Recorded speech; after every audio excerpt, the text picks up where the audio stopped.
el movimiento campesino indígena, los invitamos a Estefanía Figueroa y a Lucio Mauricio para que nos expresen su punto de vista sobre el tema. Adelante. Sí, gracias, presidente. Si me permite, le corrijo la presentación. Juan Burba, me acompañan Lucio y Andrea. Soy de la Unión de Trabajadores Rurales Sin Tierra de Mendoza, parte del Movimiento Nacional Campesino Indígena. También represento a la Vía Campesina a nivel internacional. Bueno, para hablar de la semilla tenemos que hablar un poco de historia. El presidente del INASE nos dio una mano con eso. Cuando la humanidad se hizo sedentaria, después de haber sido durante miles de años nómades, hace unos 10.000 años comenzó a hacer agricultura. Allí nació la semilla, hace 10.000 años. La selección, la domesticación y el mejoramiento de este bien, que es un bien social, es una creación humana.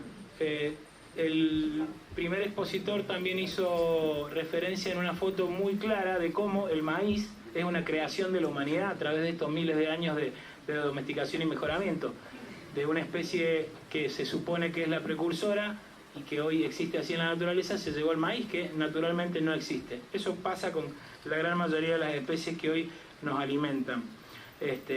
Hace muy pocos años, algunas décadas, la Revolución Verde comenzó con una privatización de este bien social, y de eso tenemos que hablar si estamos hablando de semillas. Lamentablemente no coincidimos con los amigos de APRESID, que es un vehículo de tecnología. La semilla es mucho más que eso. Y tenemos que hablar de alimentación si hablamos de semillas, es fundamental. Y es sin duda, y algunos otros expositores en esta misma comisión en las sesiones anteriores hablaron de soberanía alimentaria, término acuñado por la Vía Campesina, organización internacional a la que pertenezco, y sabemos que la semilla es el primer eslabón para la soberanía alimentaria. Así que tampoco podemos perder de vista eso si estamos discutiendo una nueva ley de semillas en nuestro país. Nos vamos a ayudar con la FAO para tener algunos datos.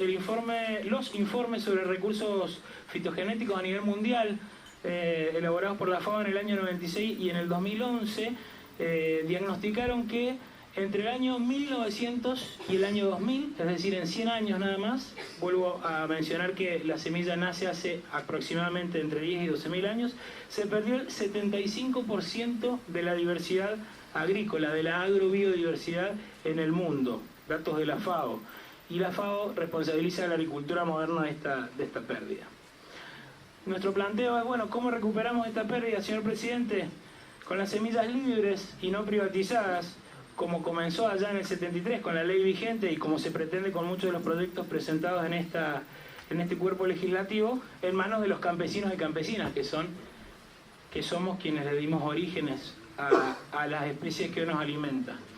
Y en ese sentido nos permitimos ser un poco irreverentes y nos preguntamos qué obtuvieron los obtentores o quiénes son los obtentores. ¿Los obtentores son los que marca hoy la ley o los obtentores son esas miles y miles de familias campesinas e indígenas que a lo largo de miles de años lograron tener las plantas que hoy nos alimentan? Supongamos que hay que reconocer el derecho de los obtentores por haber invertido y por haber puesto trabajo en función de eso.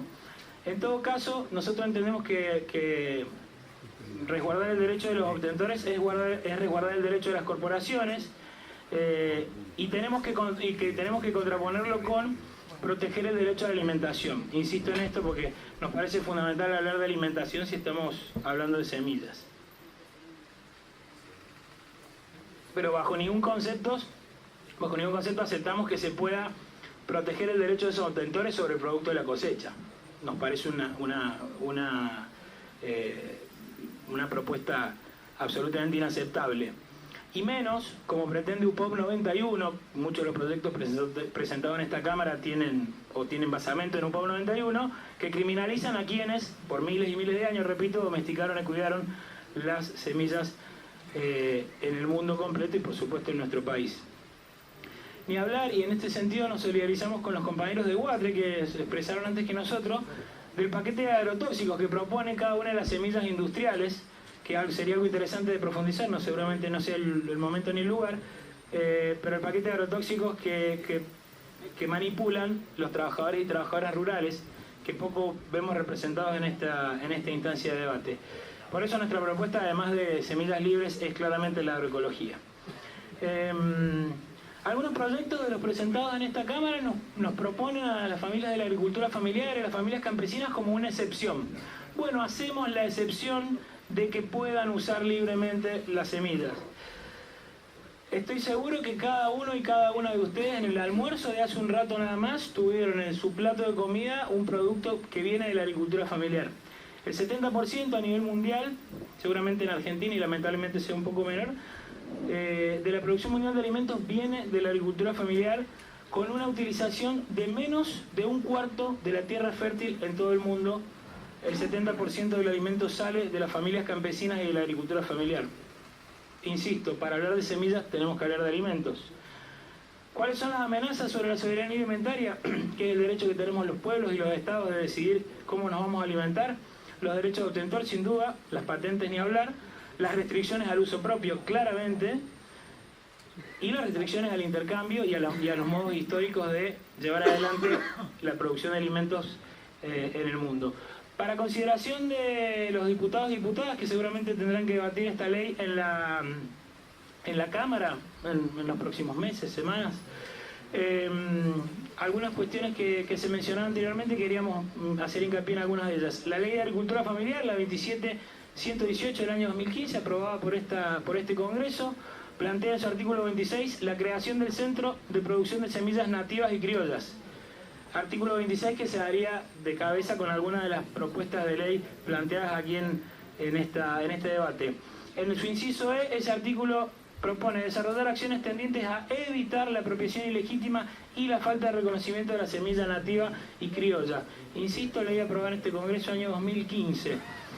Hace muy poquito se aprobó en el Consejo de Derechos Humanos de las Naciones Unidas la Declaración de Derechos Campesinos, que probablemente se discute y se apruebe en la plenaria de ese organismo internacional en los próximos meses, quizá a principio de año. El artículo 19 de esa declaración, en su inciso 5, y por supuesto invitamos a leerlo completo, pero queríamos rescatar el inciso 5, nos dice que los estados reconocerán los derechos de los campesinos a contar con sus propias semillas y a decidir las variedades de especies que deseen cultivar. Situación que no ocurre hoy con la ley vigente.